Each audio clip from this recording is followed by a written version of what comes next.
Hello, everyone. Pat Smita here with your Tuesday, April the 1st, daily interest rate update.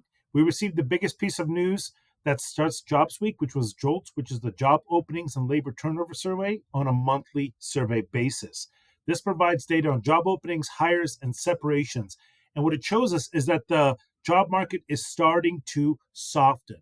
Every previous month, we received almost 200,000 more new job openings, and this just keeps boding well for a higher unemployment rate. Now, normally that's a terrible thing, but that really does help with interest rates, so please keep that in mind. At the same time, we received ISM Manufacturing construction spending. The manufacturing number is economic activity based on a survey of purchasing managers of more than 300 manufacturing firms.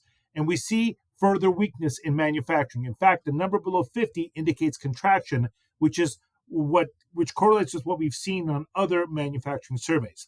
Construction spending got a little bit more of a boost because what they were doing was buying all this material before the tariffs came in. So they got to do something with it. So we're starting to see more construction spending. But as that material runs out, they got to buy new ones. You're going to see a slowdown in construction spending.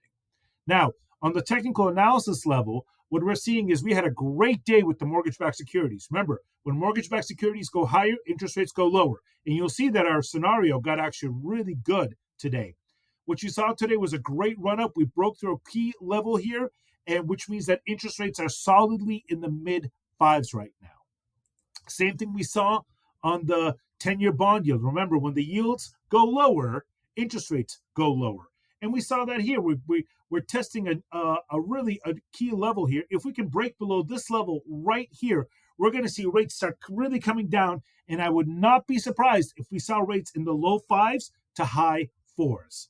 So remember, in the meantime, the scenario that we normally talk to you about is a owner-occupied ARM product, $1 million purchase, $800,000 loan amount, which is 20% down.